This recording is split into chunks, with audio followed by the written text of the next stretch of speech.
Well, hello, everybody. How's it going? Oh, man, it's been a week. Any hoodles,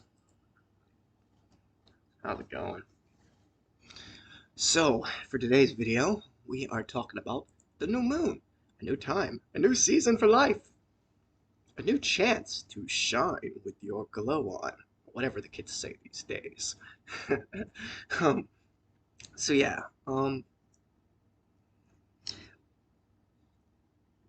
what to start off talking about? Well, I guess what we said on the whole title thing, the clickbait title, is we're talking about the whole idea of having a new life. Um, we're gonna tackle this from two angles. Two angles. um, the idea is gonna be that,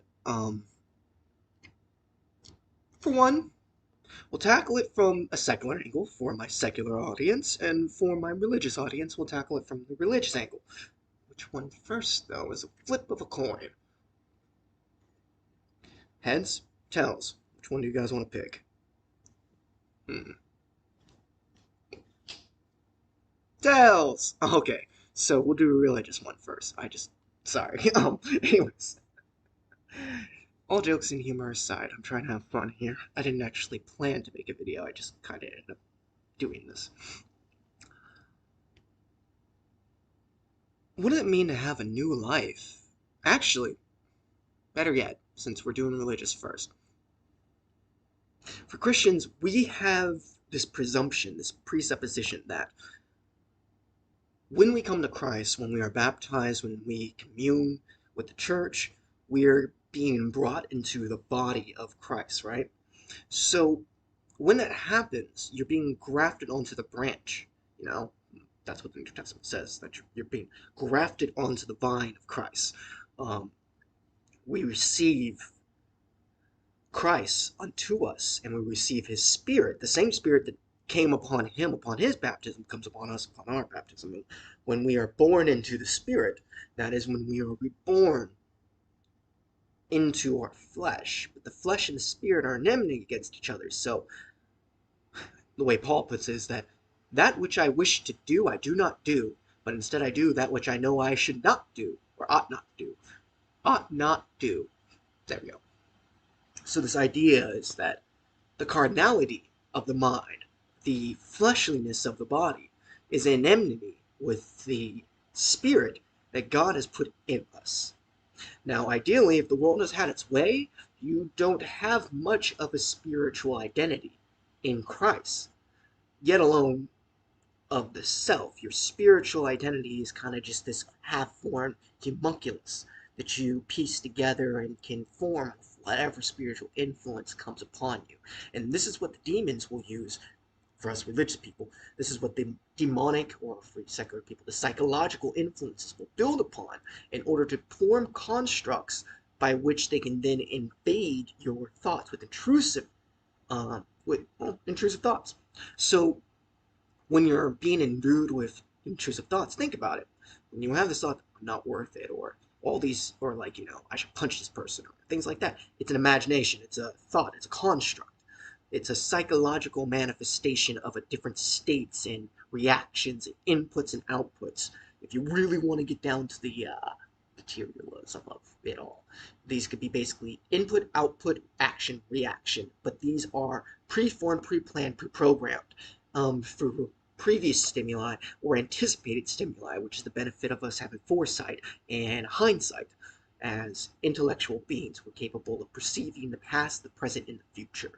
Um, that is the presupposition of intelligence, that you're able to perceive states of being, states of matter, and states of time. So you can perceive the differences in things. You have discernment. That's one of the reasons why we would say that to be humane is have the discernment between what would be considered animalism or animalistic urges or reactions or ways of treating people from decisive or discerned or anticipated, if you wish, um, reactions or interactions with other people based off of how they treat you. This whole idea of turning the other cheek is one of those presuppositional constructs that we form in order to help us with pre-programming ourselves against a perceived aggressor. Going from this, when we receive this new life as Christians, something that I think I've really dropped the ball on in this channel is really diving into this nuance of what it means to be the bride of Christ. You are assuming the identity with the rest of the church, mind you, that you are the bride, that you, and again, this is a concept that I think is important, especially for Christian men. I'm not saying that you start wearing dresses and do all this stuff. Again, the point is that when we become the bride of Christ, this is us becoming whole again, becoming joined with the new Adam. But what does that imply? Jesus is the new Adam, but the bride then would be the new Eve. So we are not God, for those of you who are of the persuasion that all of us are the essence of part of the Godhead. Well, technically, yes, through the blood, through the purchase of our spirits through Christ, we are the bride. We are part of the universe, which is grafted to Christ. It is the bride of God, the Father. I mean, if you think about it logically, in the Psalms and in the Proverbs, you have this reference to wisdom, and in the Hebrew, it's this kind of feminine uh, insinuation.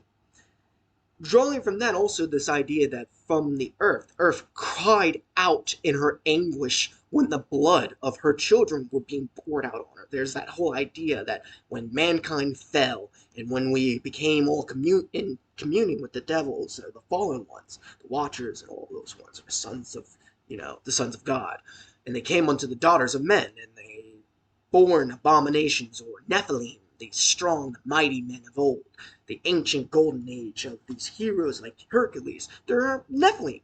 So they can range from the most human to creatures like Set, who are these human animalistic hybrids. That's a whole side tangent, but the whole idea is that these constructs that are formed throughout human history are manifestations, whether you want to take it from a secular religious point, of these mass psychosis or mass manifestations of consciousness across different societies. And as they interact, as they war in the name of these constructs die or live based off the patronage that's given unto them. So when we come into God, the difference between Christ and these other types of constructs is that Christ is a self-renewing construct. If you read upon the words in the Bible, if you start to put yourself inside these stories of the Bible and kind of self-insert, you end up with this constant renewing influence, but it also is a killing influence. It's constant ego death. Ah! No, constant ego death that is bringing you. In order for a plant to grow, it must die daily. It is surrounded by the darkness and the day. It needs both in order to survive. The cycles of life are dark and light, chaos, order, chaos, order. So no matter how much we try to surround ourselves with stability, with order, with this false sense of artificial sterility, what happens instead is we start controlling chaos, organizing it, and then giving it these pre-packaged systems by which it can then self-destruct or self-sabotage itself from within, thus collapsing the structure through stress. As you stress the structures or the infrastructures of our society, it collapses upon itself. It starts fractaling. It starts going into a fractal process or fragmenting. And you see this in our culture. You see this even in our religion. You see this even in the secular community, as the atheist community is kind of infighting amongst itself. You have the pagans who are fighting with the atheists. There's this whole in-group as everybody's trying to find the meaning of why, the meaning of truth, or the meaning of what, or the who of the universe. For the religious, we've streamlined this process. We've mixed most of the ontological nuances that we can get to by going to the highest source, the prime mover of everything. So often the conversation of secular people goes into the idea of how do you believe in a creator of everything? Well, because I am able to perceive of that which could be. right? Because I exist and I observe things that exist, I could imagine things that could exist. But as human beings, for some reason, we have this ability to imagine things that do not exist. Evolutionarily, whether you believe in micro, macro, doesn't really matter right now.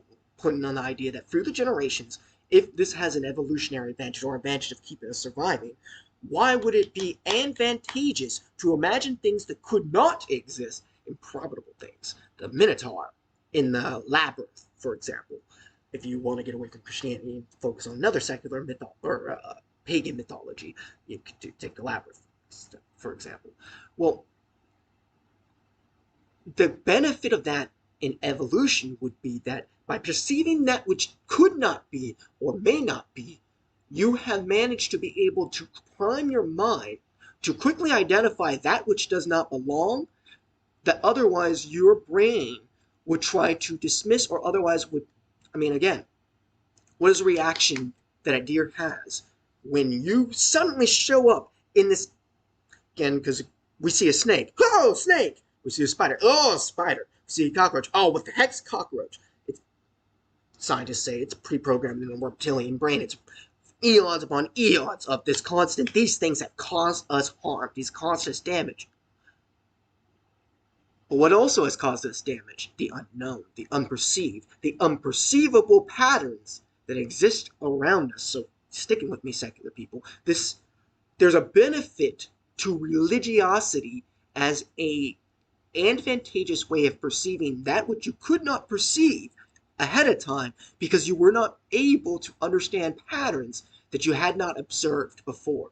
But you can recognize patterns in the process of recognizing that this thing seems to not flow in harmony with other systems. And again, that goes to another thing. How did we build ontological systems in our brain as a recognizable form of how we survive from the cell to the human?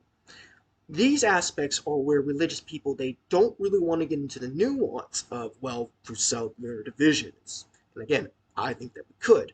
I mean, over the last few years, I've been working on a concept called cellular theory. And as religious people, this is the prime year from which I would say I would argue for a secular paradigm shift on how we view human construction, human health, and also human origins. We are the sum of our parts, in theory. Most of our cells are the combination of different inputs and outputs of different bacteria, viruses, and cultures of homegrown cells. We start off with these fetal cells that differentiate out into stem cells and all these different types of micromanaging type of structures that then develop within the fetus. And even the human skin itself is multicolored. If you look at yourself under certain conditions, you actually have stripes because of the different ways that your epidermis formed while you're in womb. Your cells themselves replace themselves every few years, so you get a whole flesh routine. Each cell dies at different times, and they have different lifespans and all that stuff. All of that means that if you really get down to the nitty gritty, what's happening to us right here as human beings, as Paul and Chuck die, they are replaced with Mary and Phil and Barry. We are cells on a macro level, made up of individual competing but also cooperating subsystems and subpersonalities. Those cells themselves can influence us. We know that hormones, which are released by cells, by the way, influence us. We know that if you get sick with different things, it can stimulate influences upon your body, which for religious people, that means that what you consume affects your flesh, going back to the Old Testament, connecting in with the New. This is why the New Testament is so important. It shows that when we receive the ability to drink poison but not die, it's both a. For secular people who don't understand a lot of Christianity, I think it comes down to this nuance. You have to be able to understand meta generalities or meta general depictions of reality. The idea is that a generalization is an abstraction or a kind of social norm that's built out of the sum of these different perceptions or depictions of an event or an archetype or manifestation of social consciousness. A meta generalization thus, would be the historical or repetitive pattern formation of these social constructs that are self-manifesting. So they're not socially being created through fiction or media depictions.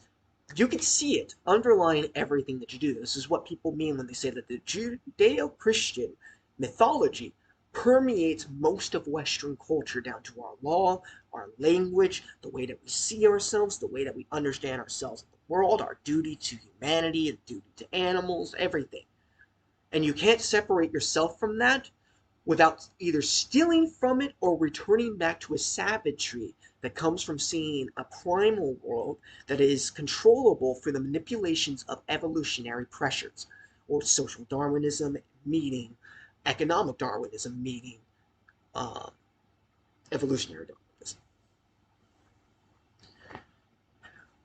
I think that the issue then would be that when we talk about the concept as Christians, that we receive new life in Christ, we are freed from our sins, we can turn away from our old habits, our old lifestyles, our old perceptions of self.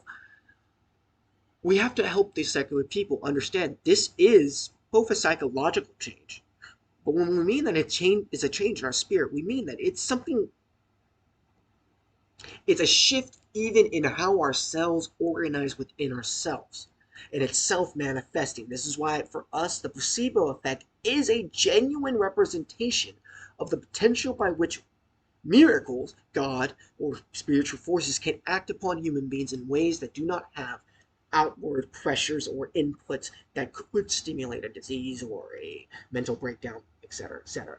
And one could say that depression, um,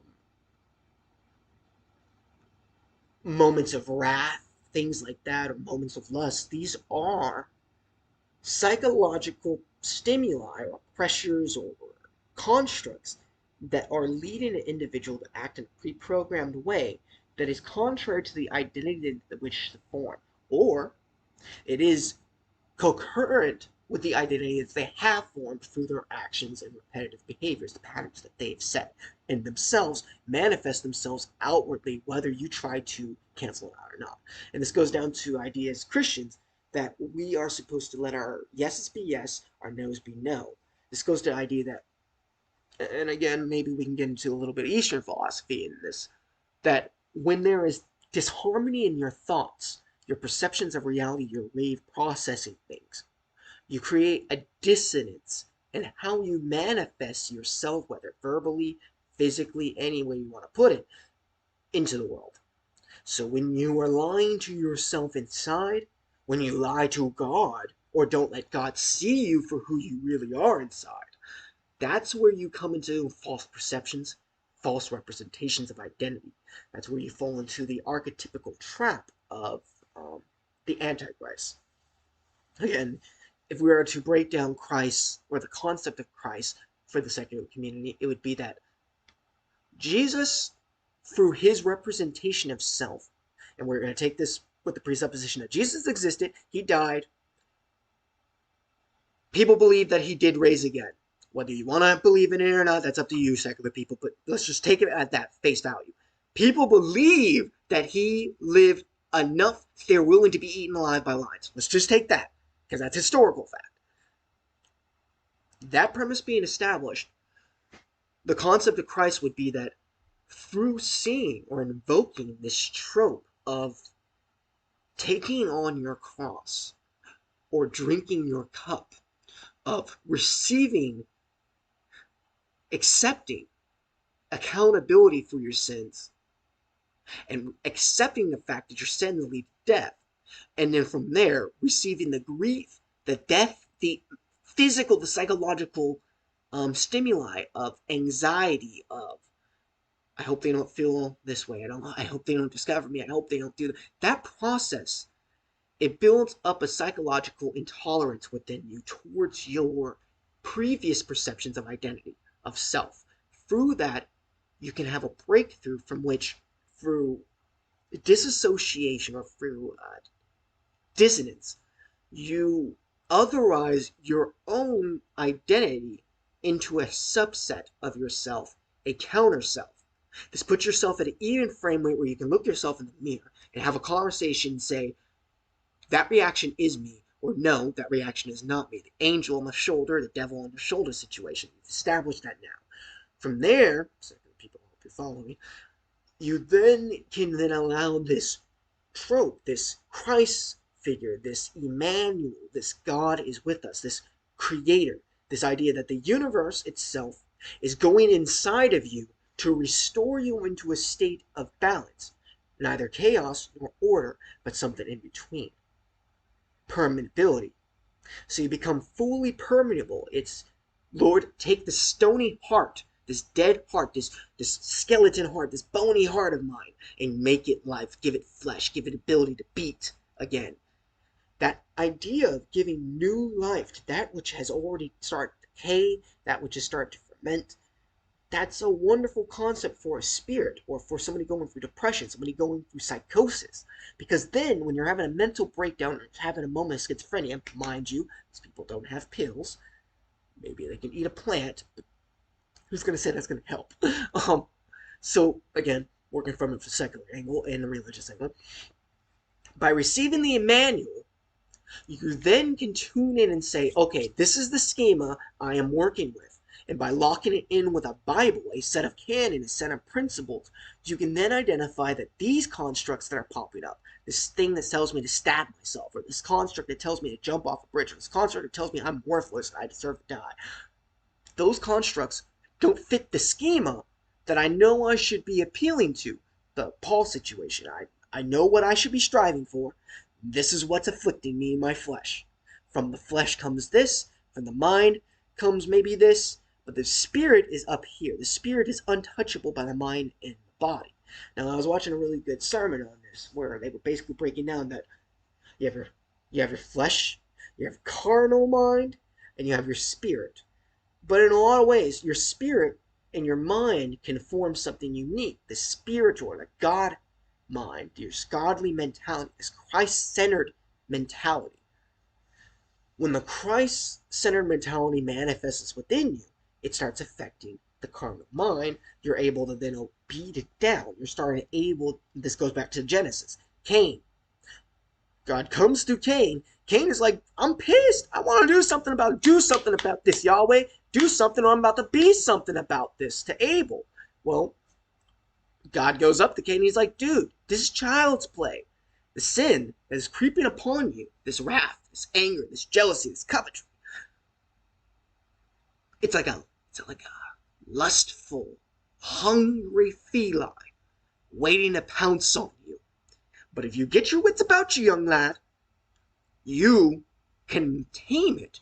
It'll be domesticated. So again, it's not that sin comes because having attraction for somebody is evil, or having anger is just such a bad thing. You should never have anger.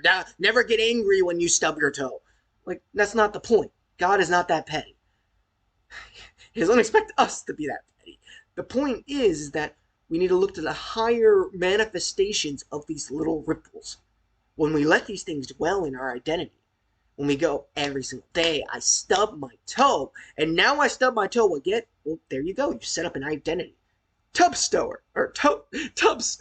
No, toe stubber. I am a toe stubber means that I have this mental image in my head that I stub my toe.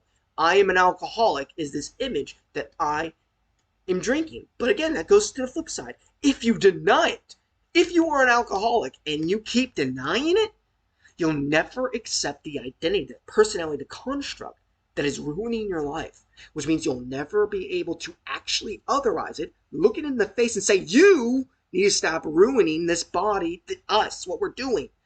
We need to go a different path. And if you rely only on your mind to do so, your mind can be deceived. More importantly, it's not just your mind can be deceived, it's that your mind is input-based. Your mind relies on the body to engage with the world. That's why you need a pre-program. You need an OS update. The OS update is the Bible, the gospel, the archetype, the trope of Emmanuel being received upon you. Emmanuel means God is with us. So when God is with you, with us, humanity, we receive the OS update on a mass scale, It allows us to manifest this new spirit that then identifies or builds new constructs within us that go, this is unhealthy. Let's not do that. Let's do this instead. So you get new options, new opportunities, new doors are open. Anybody who goes around a Christian church will start picking up on some of these phrasings. The church knows these things, but we manifest them in a very low res, almost cellular, modular level. And that limits us from being able to fully answer a lot of the questions that are coming at us from those who do not have faith in God or do not see the manifestations of God all around us. For us, in order to make disciples of all the nations, we have to manifest this new life. And to manifest this new life, we have to show people the reality of it through our testimony and through our walk. Our testimony is built by our walking, through our failures and our successes. But our walk itself is born out through how we identify ourselves being in God's eyes. This has been a psychological study where they got a group of people around and they put a mirror in front of a thing, and they're basically trying to test, like, how honest are people when they could see themselves doing crappy things? People are less likely to steal when they could see themselves doing it. Is basically the super short term of it. But the point is that when you perceive that creation itself, this couch, everything around me, not the couch itself, but everything around me, is aware, not in a conscious, it will punch me in the face kind of way, but it's aware. It will keep a memory. Punching the simulation means the simulation will log my actions in the algorithm and project it out later, which can then be used to either modify my behaviors or delete me. If we look at it in the way of computers, if I show that I'm malignant, that I am hostile to the OSs or to the system itself, what could the system not do other than delete me? Other than to have an antivirus software come and obliterate the program that I am and resort me into place. But that wouldn't be me if I want to be the program that I designed through my own reconfiguring of the algorithm within me. So when you fiddle around with your flesh, and when you allow your conscious mind, this cardinal mind, to take over the divine mind, or the new you, the new man that has been put inside of you, this new person that's inside of you, through the Holy Spirit that's working with you to build out a new self, that then means that you are denying this healing process, this reconfiguring process by which you sort yourself into priorities. What's going to kill you first? Your flesh or your lack of will to survive? Well, technically, your flesh could kill you any moment. If your body's really done with you, you could have cancer, you could just die on your heart attack. Boom. People have been immobilated, which basically just means spontaneously bust. People have just blown up when their body's done with them, apparently. So, I mean, if you really look at it, your body's done with you, it could be done with you. So what leads people to really just end it? That idea may come from the idea that a cardinal mind can even, through force, reject the body. And thus the body strives against the mind in order to put it into subjugation so that the body can allow itself to survive even for the worst things. The body wants to survive. The flesh wants to live. It wants to strive, to reproduce, to do its thing. When we put the body into situations where it feels like it cannot satisfy these things, it will start lashing out. Thus, that's something that as Christians we have to manage. Now, it's not enough always to just isolate ourselves in our own communities. I mean, again, if we do that, we suffer the sin of, well, really, we create a subculture, and that's not productive for people who need God, even if they're not going to want to believe in Him. And that goes down to the idea of, for the secular people, getting into the idea of how we perceive gender or how we perceive identity in general, like race or culture, things like that. In order to address these questions and deal with the real problem of violence or hatred, things like that, you have to allow people the ability to reimagine things. It's not enough to teach people a new thing, to tell people how to live a new life. You have to show them. You have to live it out, but you have to give them a way for them to imagine themselves living it out. And this is why media is important. This is why a lot of the things that we have laughed at and have considered the things of this world for so long, in reality, has shown our immaturity as either a species or as a church, however you want to look at it. We think that it's beneath us to involve ourselves in the things of this world, but in reality, we're the reason why the things in this world are the way they are right now in this environment. And if we shirk our duty to live these new lives, to seize these new seasons that come about us, these new patterns that emerge throughout this series of noise we call life, we really rob the rest of humanity the chance to heal, to accept that no longer do these old things have to come to pass the way that they have. These patterns can be broken and changed. Again, Christ breaks the shackles off of us. That's the idea that the patterns of old don't have to keep being repeated once you. This goes back to actually something that goes down to astrology. Why do Christians not believe in astrology? It's because when you are in the eyes of the Creator and in His will, like His direct hand is over you, He's the one moving you on the checkerboard, you are no longer under the will of the constellations you were born under. The constellations you were born under have spiritual deities, aka fallen angels, that technically mediate Mars, all these different things, Venus, stuff like that. So there are planets on Earth that amplify, in theory, the constellational influences onto the Earth and onto the people who are born under these different influences, spiritual influences. And when you believe in astrology, you're basically putting yourself into alignment with these spiritual influences, who then have an ability to form the constructs inside your mind that then direct you into becoming an identity, identified with them. Now, I think that this is the process by which possession in its most insidious forms, the Antichrist form, starts to manifest, or in the false prophet form, basically. The total sum of depravity is manifested within consciousness and within the mind, and totally kills the spiritual manifestations of consciousness within you. So your consciousness is the present reaction to the spirit and the body interacting. So they interact, and your consciousness is observing your body, this other self, interacting with your body, and you interacting with it. And this goes back to the idea of you have your super ID, you have your ego. Ego is flesh, super ID is spirit, ID is your consciousness. The kind of schema working out again. Society puts a fourth influence on you. Religion applies a fifth influence that can then override all other influences or be subjugated by the societal influence.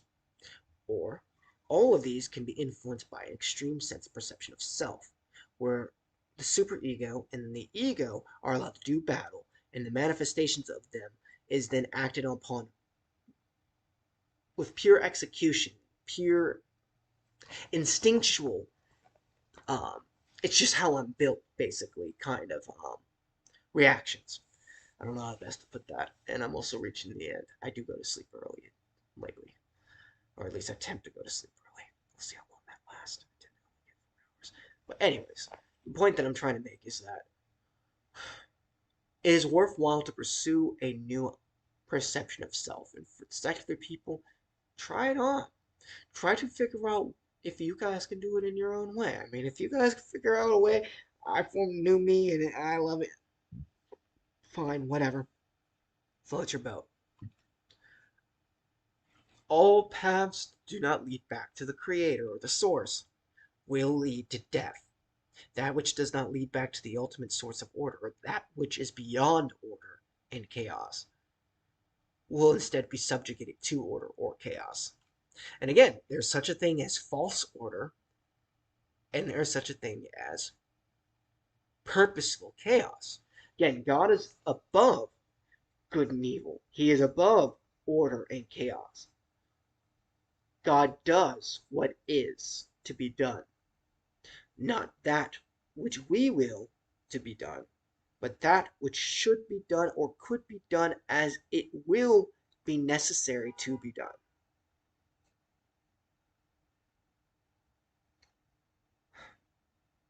So, yeah, break away from the ways that this world has been trying to have you imagine God, or the Bible, or other Christians, or yourself. Do not let yourself be limited to really these very narrow minded archetypes for how human beings have to behave. And this goes down to even our politics. Being a Republican is not the limitations of neocon versus anti-federalist. Same thing for, Democrat. You don't have to be either a socialist or a moderate. There's something beyond these things that we are striving for as a society, and we need to get to that bottom, or the bottom of that. This investigation, I believe, starts in Christ. Whether that's breaking down why figuratively this meme has influenced really the last 2,000 years of human evolution, or from the perspective of how is it that Christ wishes to manifest obedience, or, because people don't like the term obedience, fellowship with this Godhead. So I'll leave you guys with that. All in all, I hope you guys had a great weekend. You guys go into the next week feeling pretty good. I might make a couple more videos if I'm up to it. They'll probably be sporadic throughout the night or day. Who knows? We'll see you all later. Have a good one. Take care of yourself, shepherds. Remember, there's wolves out in this forest that be trying to eat people. Look out for the goats. Look out for your fellow sheep. Yeah, we got pigs, but they need to eat as well. So, in general, let's just take care of the Lord's farm. Because when the master comes back, we don't want to be called unfaithful and dishonest servants. We do not want to be called that.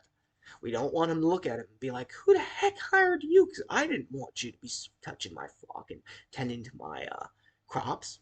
You've done nothing but ruin me. It would have been better for you to have done nothing. And even in doing nothing, you have done everything wrong because you have never stood up to deal with the weeds. You never dealt with the wolves who are eating the flock. So now look, we got nothing. Even the bare minimum would have been better. I don't know. But the point is that I'm trying to make is that try. Try it on for.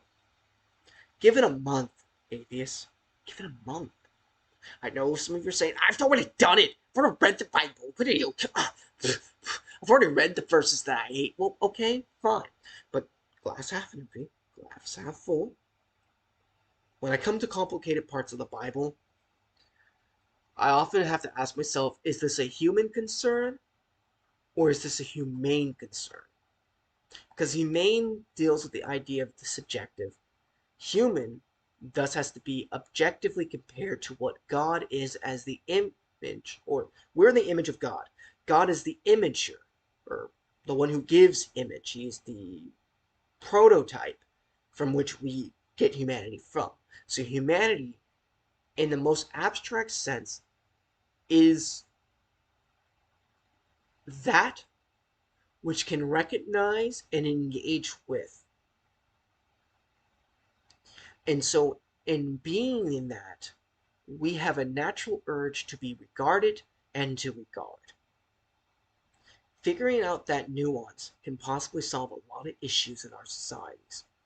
But it's also going to be the greatest caveat by which our enemies, the powers and principalities in high places, Illuminati, if you're of that persuasion, or the corrupt, patriarchal, capitalistic oligarchy that somehow isn't the Illuminati, for those of you who are just laugh at the concept, which, again, is a whole other thing about hubris that is rather insane about us. Side tangent. I have no I cannot conceive why people somehow accept that there's a patriarchy, that there's an oligarchy, that there's a meritocracy, that there's an elites all over the world who are using capitalism to subjugate all of the masses, all the proletariat. But somehow that's not an Illuminati, which is the same exact thing. A group of people who are in conspiracy with each other. Conspiracy being a secret group of people who planning to use legislation against people without their express permission to do so. How do we not believe in that? Whatever. If I talk too much about it, you watch YouTube tell me. The point that I'm trying to make is, again, try and emphasize. Take on the conspiracy of investigating if creation could reveal itself. How, why, when, and what was it trying to say? Once we get to that, maybe we can have better arguments about it. Because again, arguing why does God allow evil without ever even having a conversation about why there are devils and stuff like that, and how that fits into the whole equation for why human beings must have free will, which goes into a whole thing about the Book of Enoch. And again, these secular people love throwing out, well, there's other books in the Bible. Well, okay, let's read them. I've read most of them. You don't want us actually including them, because to be honest, if people 100 years ago actually read the Book of Enoch, or heck, a quarter of the Apocrypha that were available at the time, you people would never exist. Half of what we use in science is straight up, half of what our society indulges in through capitalism is straight up called out in the Book of Enoch as the byproduct of our affiliations with fallen angels. And then that leads to so much misery, suffering, and, well, prostituting of humanity into the world that God basically had to nuke us because we were nuking ourselves. So again, one could say that having had the chance, coming from the secular community to the agnostic community and then to the theistic community, I've gone full circle. I went from laughing at Christianity when I watched the Zeitgeist back in 2004. I believed in the Zeitgeist for most of my life.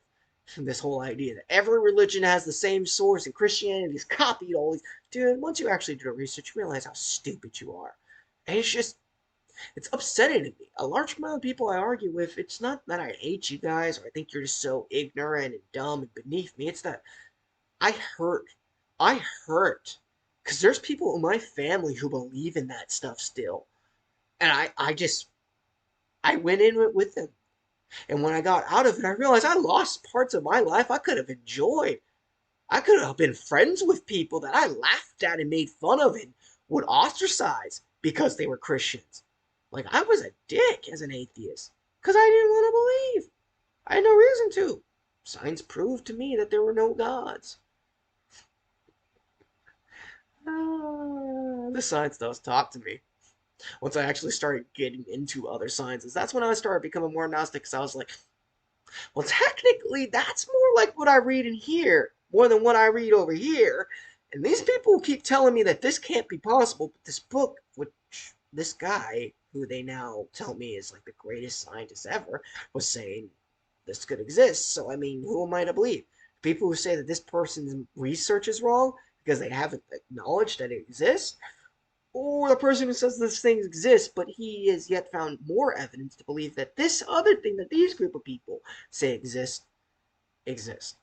I mean, sorry. For all intents and purposes, I fell into a pit and I could not climb my way back out. If you're secular and atheist and you have enough evidence to prove to me that there's no God, you're welcome to give it. I am not afraid. Trust me, I have no fear. It's not that I'm a blind zealot to God, it's that I have legitimately lost any evidence that I had to disprove in him, so it would be foolish to believe that he's not there. Once you find that there's no evidence to the contrary, and there's no evidence to permit disbelief, then there is no reason not to act in submission to the presuppositions that could potentially be out there. Again, I see no reason not to punish other people for murder unless there is something inherently wrong about ending life, denying people the right to even try. If that's true, that must be true regardless of my contextualization or application of that fact. That means that there must be an abstract truth to the fact that not living is less preferable to life forms like me than living. And that goes back to the idea of the problem of suffering and all of that. But again, theoretically, that makes into the question, why do I believe that as a creature who just manifested out of random chance? Why would I believe then that there is a reason to believe that murder is wrong, or that there should be order to any of our subsystems within this grand cosmos? Instead, we should just be. We should be the most hedonistic cultures in the world. I see something, I like something, I take something. But we already know that that's not how we want things to work, so we come up with these principles. Where do these principles stand upon? And a lot of times they're Judeo-Christian subsets or substructures, subpatterns, microcosms, microsystems, Microsoft.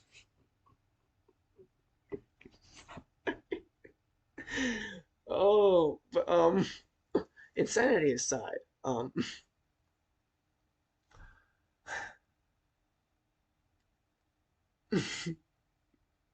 you gotta laugh a little bit, people. Listen up, listen up. Um, these substacks, these subwoofers. Oh man, I love that little skit. Anyways, and I had the subwoofers in the back with the big plasma screen TV to show off my superb apartment. Oh, such. Okay, so there's a skit from kind of an old throwaway album from this producer group called Handsome Boy Modeling School.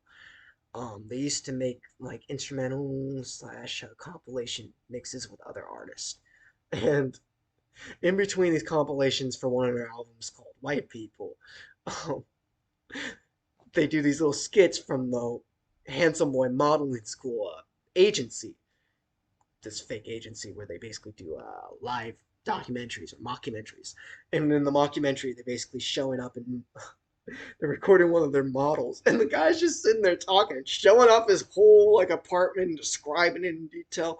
And as he's relaxed and talking about how he maxed out all these chicks, you just see this little girl or this little kid comes in, and he's just like, "I want one of those," and he's like, "You'll get one of those when you're old." And it's just like it's revealed basically he's living in a trailer park. So it kind of gets back to this idea, and I find it hilarious because a lot of the things that I consumed when I was younger that I think kind of contributed to my antisocial tendencies oftentimes poked fun at things that are now manifesting as full-grown archetypical tropes in our society. This concept of alpha, beta, omega men. Well, that was made fun of throughout the whole Handsome Boy Modeling School album. It's this. It's hilarious that a lot of things that a lot of obscure media was very poignant, and when we listen to them today, we find this sort of in a sense, it's a religious feeling. It's this religious manifestation of hindsight, or this perception of deja vu, where we are taking these old things.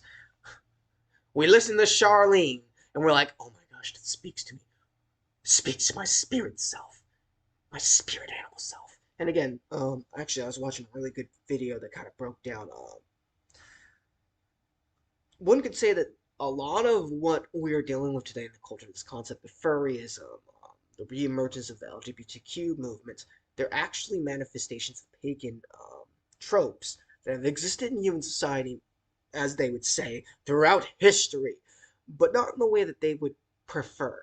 I mean, again, one could say that if certain systems do exist through evolution, that's not technically a thing that you want to go and celebrate, because that technically wasn't for good reasons. I mean, again, pedestry is a huge part of human history.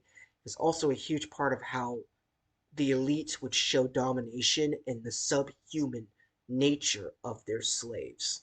So again, a large amount of abusing your slaves sexually came about from the idea that you could use pedestry, and even female slaves were subjugated to that by uh, female owners, because it was seen as a form of ritualistic domination, and even the ability of cutting off children's organs and stuff like that was done as a service to the gods. And you basically, parents would make the decision for their kids where they would consecrate them to the gods and basically remove the child's reproductive autonomy.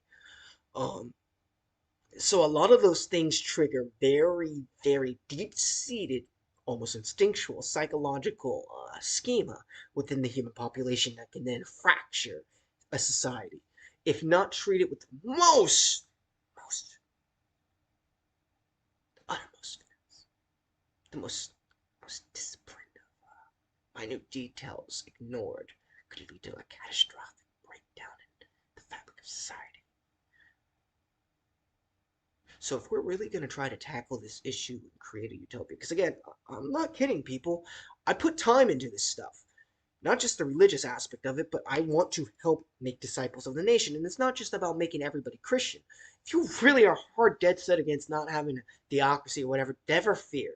As theocratic as I am, I have no belief that making people lie about their faith in God is somehow going to make me go to heaven any faster. It does me no good for you all to lie. So I'd rather you just tell me you don't believe. That'd make things so much easier if Christians who don't believe and just want to get by on other people would just admit to the fact that they don't believe, or at least make it more obvious for everybody so we can kick them out.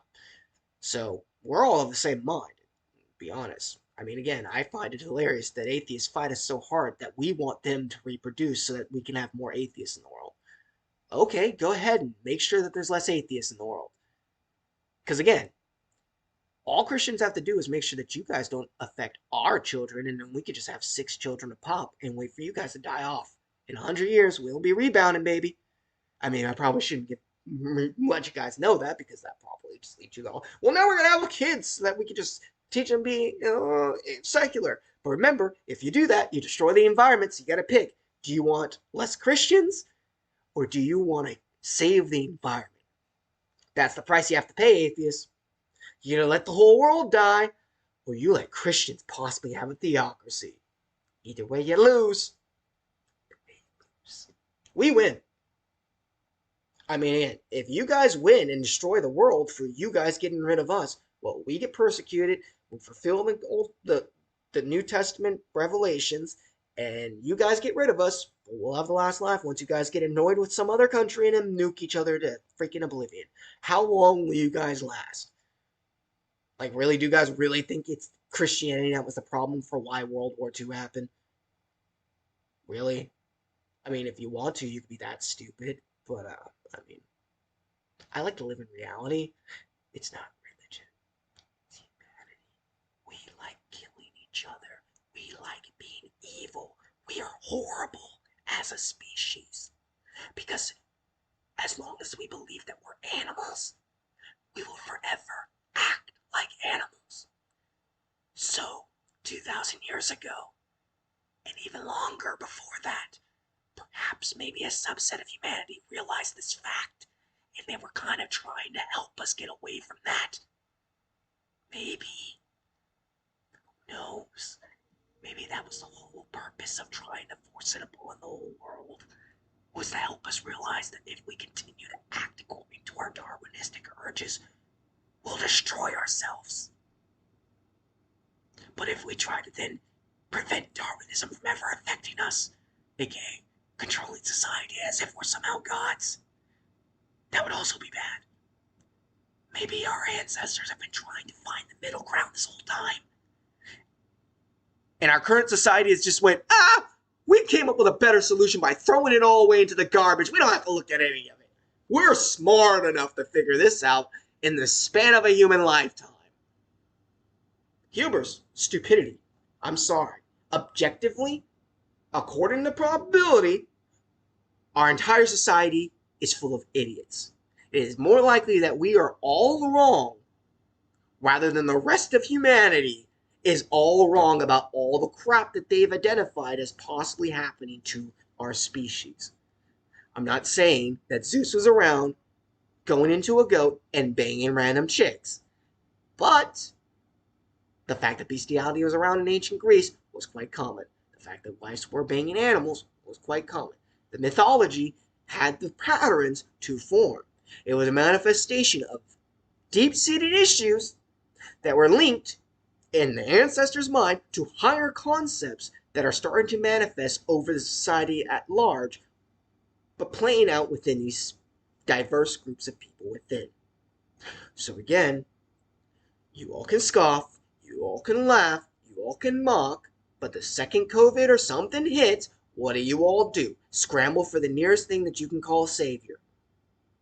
How about for once, instead of relying on some person who tells you that they got the answer, how about you guys believe that maybe within all of humanity, if we all talk to each other, if we all commune with one another in fellowship, we might be able to figure out the answers better than just subgroups of people who we somehow think are better than everybody else because we've basically isolated them amongst themselves and then gave them authority.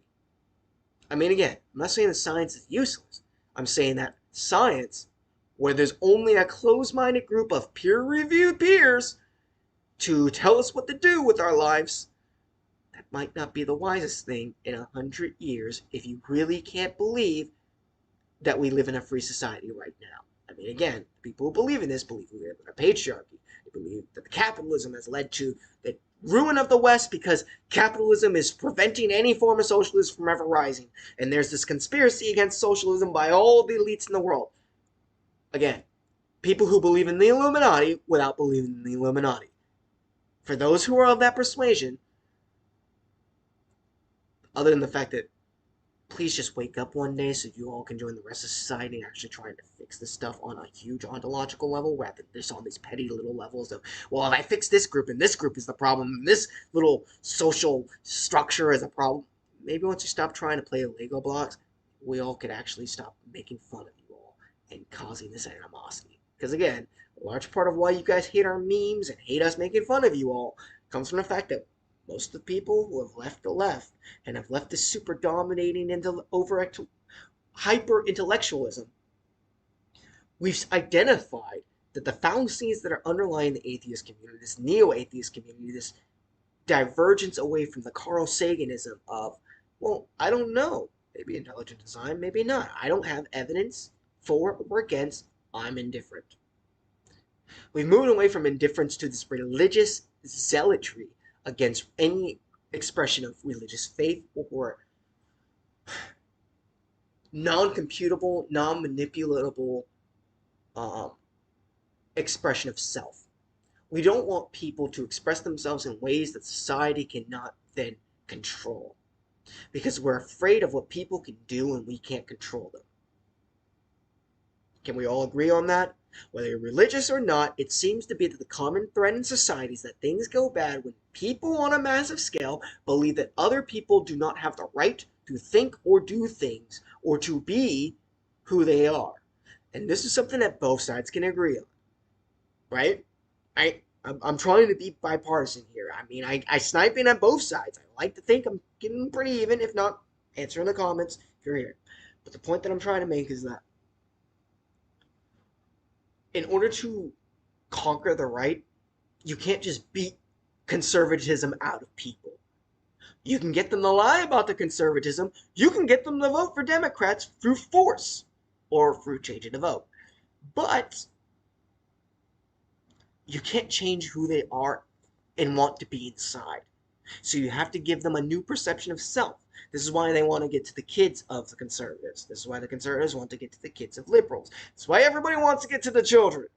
So, if we want to actually decrease the hostilities, decrease the indoctrination, we have to break that schema, that idea that I have to infest the perceptions and development of perceptions of self of other people in order to be myself. In order to break that, we have to have full accountability for our own self and full self-representation or self-expression. How do you do that? Well, we have to form community groups. How did the ancestors do that? Through religion, social religion. So that's how we kind of end up full circle. Atheists, you're going to end up forming a religious group in order to maintain the norms of atheism and express them to children of future generations. You people had to basically lie in order to establish yourselves the entire time. And the fact that you guys had to lie in order to get yourself established in this society in the first place, to even have the pool that you guys have, is a major reason why you guys will never win. Because until you guys own up to the fact that the atheist community lied its way into enfranchisement within the American society, you guys will forever be known as hypocrites and as slanderers of the old society that you guys have murdered and are murdering. And to be honest, you should be ashamed of yourselves for doing so.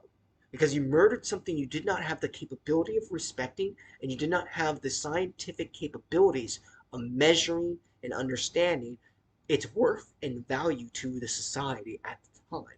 So you guys start destroying it. You now have to continue to destroy it in order to hold yourselves up as the victors or the total manipulators of the human species going forward into the future. And you guys have to prevent us from ever acknowledging that there were other options in the first place. So you guys then have to steal our children away and force them to basically believe in all that you guys believe in. I mean, again, the argument was that you guys were trying to teach evolution to push the Bible out of schools. What did you guys do? You pushed the Bibles out of schools. I'm taking this from the secular angle. Objectively, you guys have done and have allowed every single thing that in the 60s, the 70s, 80s, and the 50s, if you told Christians and showed them a video of what's going on now, they would have had a meltdown. Like, to be honest, the Germans probably could have won World War II if you showed Americans in the 30s and 40s where America's at now. They would have thought the Nazis had won already. They wouldn't have even tried. They would have been like, well, it's a done deal. I guess the Germans won. Look, Germany's the one leading the world on this whole new thing, so it seems like Germany's still in power. Why are we even trying to mobilize against them? Japan, they have these robots. They're able to do kung fu and breakdance. What? Okay, I guess we might as well just give up. Yeah, either that or America would become a freaking nightmare because we'd be so gobsmack horrified. We wouldn't be able to perceive the world that we live in back then. You understand that they believed that flying cars was so much. So it's not that they would be blown away by just the extravagance of our technology. No. They would be blown away by how mundanely oppressive our existence is. Like, we have to understand that. To our ancestors, the lives we live now is slavery to them. They would rather die of typhus or of polio than to put up with the things that we have put up with for the last 2 years. I'm just putting it in perspective, people. Our ancestors back then would not put up with it now, which is why those who are still with us, we make fun of right now. The whole boomer thing, well, the boomers were the ones we lied to in order to get to this point. They have a reason to be stubborn. They have a reason to be angry. We created concepts and constructs and psychological influences over society, gaslit society into accepting them into their own identity, into their perception of self. And then we fundamentally fractured their entire lives based off of our selfish pursuit of greed, of manifestation of hedonism, really. And you don't think people are going to be a little bit pissed off if they even somewhat wake up to that fact?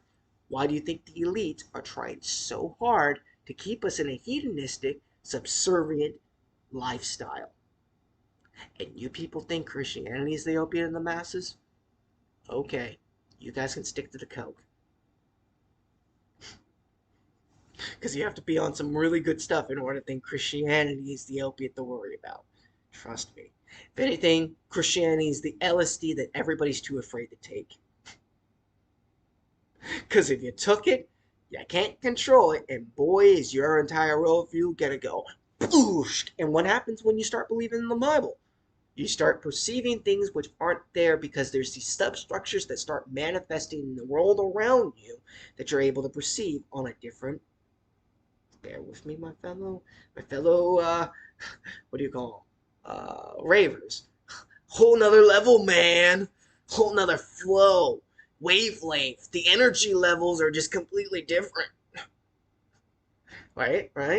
When you get up to that whole another wavelength and everything starts going all wavy, dude, I can see through my walls into the streets. I can hear my cat's thoughts, bruh. Well, that's you picking up on the sub-patterns of reality around you. Perhaps you are perceiving your cat's thoughts. Maybe you're recognizing patterns that your cat wants you to recognize so that it can get its damn food or get a pet on its stomach.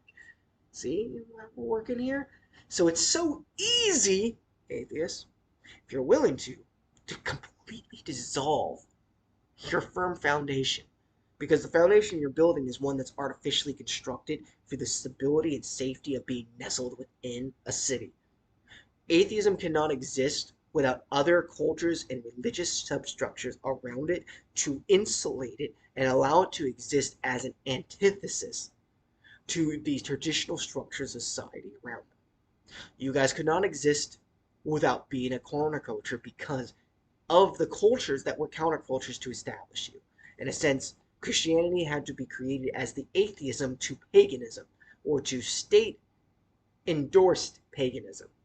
Once state endorsed paganism was replaced with theistic atheism, this idea that everybody must represent God, we must form churches, well then, state paganism adopted the theistic aspect of it, neutralized the personal, the atheist, the individualistic, or the skeptical.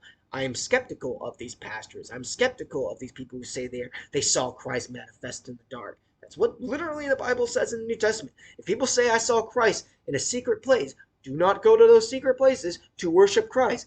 That might be the devil, who comes as an angel of light, seeking to deceive those and lead them to death. So the whole idea is that Christians already should know that we're probably going to be deceived. We go into things with a certain amount of skepticism, because back then there was no atheism. If you didn't believe in a religion, you were probably murdered because you were pissing off the religion of the state. And when you piss off the religion of the state, what happens? A virus hits you.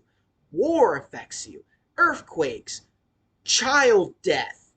I mean, again, half of the things that Christians are blamed for by modern day pagans and atheists, and that they want to use the state to crack down on Christianity because we're such a bad influence on these things for. Your ancestors did the same exact stuff on us for being too skeptical of them to want to go with the flow. Same patterns, they don't change. This is why we're the master meme. Christianity is a master meme. There are other master memes, but they're subset. You can look at the whole mythology of Hinduism, and if you tried to fit Christianity under it, it could not stand.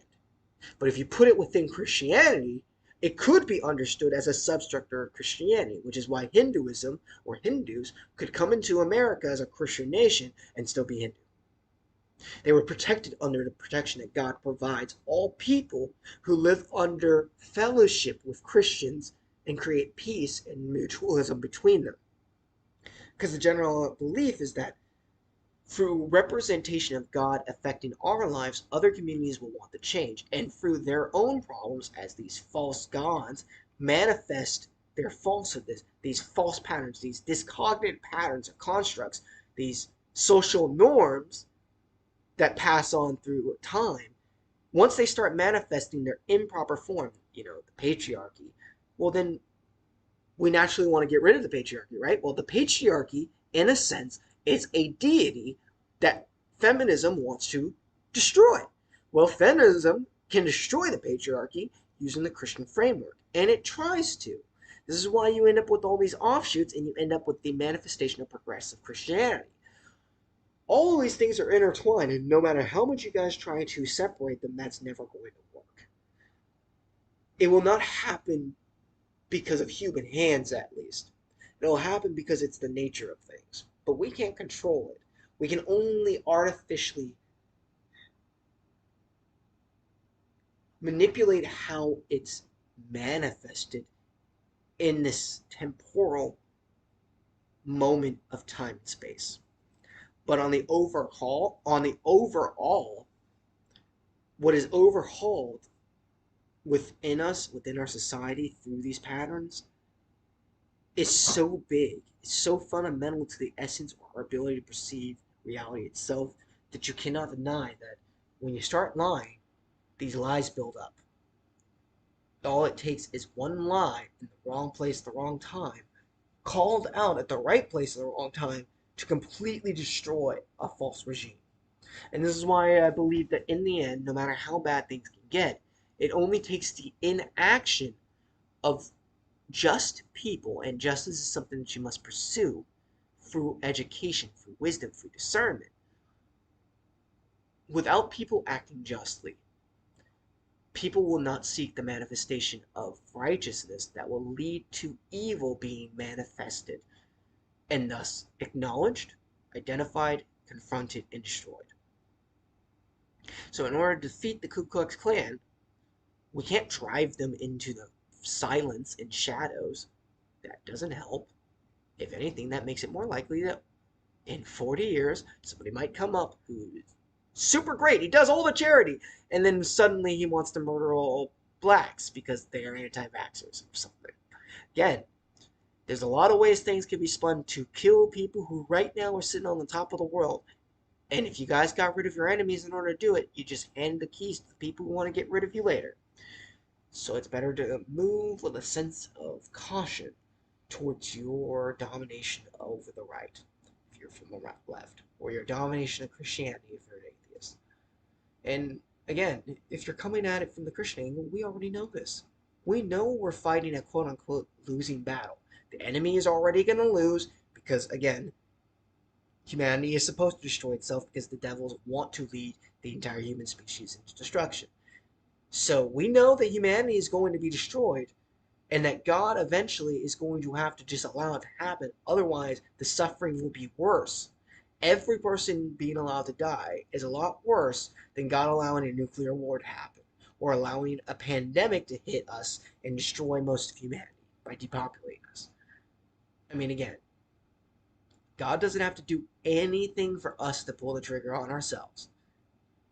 Heck, how many people aren't living today whose bullies and antagonists and oppressors didn't really have to lay hands on them at all for them to do the deed themselves because they just couldn't take it anymore. That's what the elites really want. They want us to pull the triggers on ourselves. First spiritually, then socially, then individually. And once we're completely done, they can remold us in whatever image they wish to sell us. So if you guys want to break free, I'd say do it fast. But you know, I've just probably been out on the range a little bit too long. As shepherds, we tend to get a little bit paranoid for wolves when we're watching over the flock. So take care of yourselves, guys. And try to stay frosty. Because, yeah, there might be a day when nobody's really looking out for us. But if we set the seeds now, some of our greatest enemies might be our best allies for getting out of Dodge when the Antichrist rises and tries to kill us. And secular people, we don't want to kill you guys. Most Christians I know have no desire for blood on our hands. We just simply want you guys to stop thinking we're so stupid. We're not. And plenty of us came from you guys, so it's kind of insulting after a while to be told that, like, we apparently didn't believe that the earth existed or something. It's rather annoying. Just because we chose to go a little bit further than what we can measure or control or manipulate or create with our own hands doesn't mean that we're lesser. And we don't think you guys are lesser. For those of you who are pagan, doesn't mean that we believe you guys are lesser.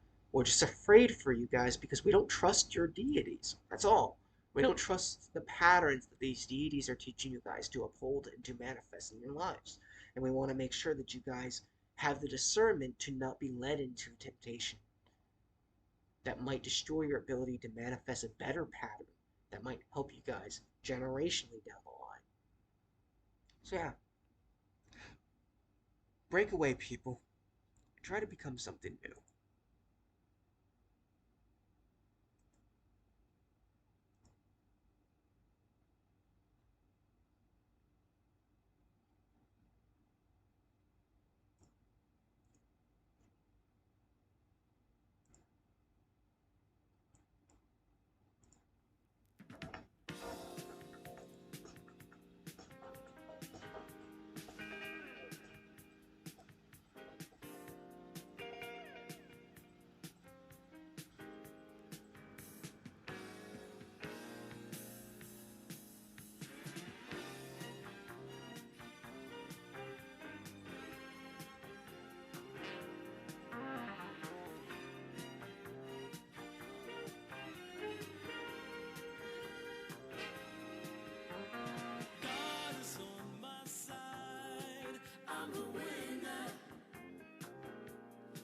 This is no fantasy,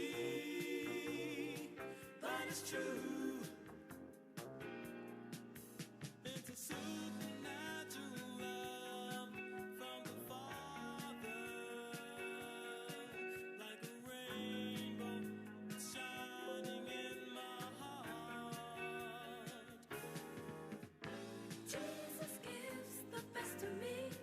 I refuse to live in poverty anymore. No,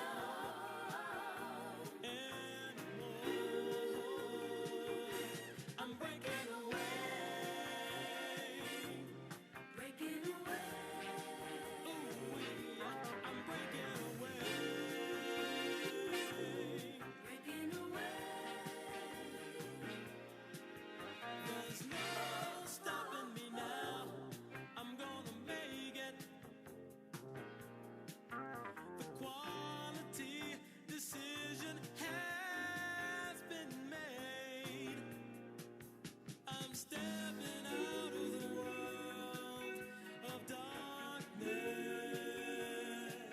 leaving burning bridges behind. Fire keeps burning as my heart keeps on yearning for this love, for this love. I'm breaking away. Breaking away, Oh, I'm breaking away. breaking away.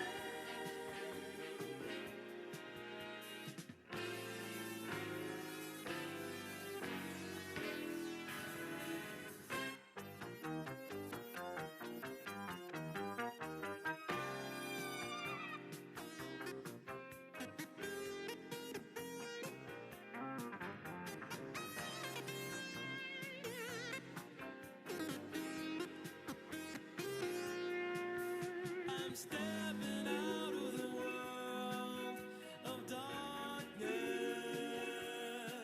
leaving burning bridges behind.